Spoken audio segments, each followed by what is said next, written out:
BNP যতই উস্কানি দিক, জামায়াত বিএনপির সঙ্গে কোনো ধরনের বিরোধিতায় লিপ্ত হতে চায় না বলে মন্তব্য করেছেন দলটির নায়েবে আমির সৈয়দ আব্দুল্লাহ মোহাম্মদ তাহের। দেশের বর্তমান পরিস্থিতিতে বিএনপিকে আলোচনার টেবিলে বসার আহ্বান জানিয়েছেন তিনি।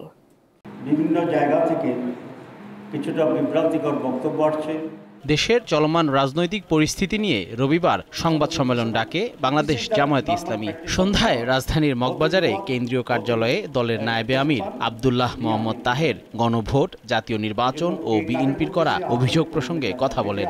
এই গণভোটও ৮০% লোক আর পক্ষে থাকবে এবং এটারই প্রতিফলন হবে জাতীয় নির্বাচন। জামায়াতের নায়েবে আমির বলেন, পৃথিবীর কোথাও গণভোটে নোট অফ ডিসেন্ট দেওয়ার নজির নেই। সংসদ নির্বাচনের আগে নভেম্বরের মধ্যেই গণভোট দেওয়ার দাবি জানান তিনি। একটা কথা বলছেন, গণভোট করতে হলে অনেক টাকা খরচ হবে। টাকা তো কিছু খরচ হবে, অনেক হবে না, কিছু খরচ হবে। এবং একটা জাতির পরিবর্তনের জন্য যে টাকা খরচ হবে সেটা গুরুত্বপূর্ণ, নাকি সাদাবাজ দখলবাজদের সুবিধা করার জন্য আমরা ভিন্ন প্রক্রিয়া অ্যাভয়েড করে যাব, সেটা ভালো হবে। তিনি বলেন, বিএনপি যতই উস্কানি দিক, জামায়াত বিএনপির সঙ্গে কোনো ধরনের বিরোধিতায় লিপ্ত হবে না। খোলামেলা আলোচনার জন্য একসঙ্গে বসতে বিএনপির প্রতি আহ্বান জানান। আসুন, বিএনপি এবং জামাত ইসলামী আমরা একসাথে বসি, আমরা দেশের এই পরিস্থিতি নিয়ে খোলামেলা আলোচনা করি।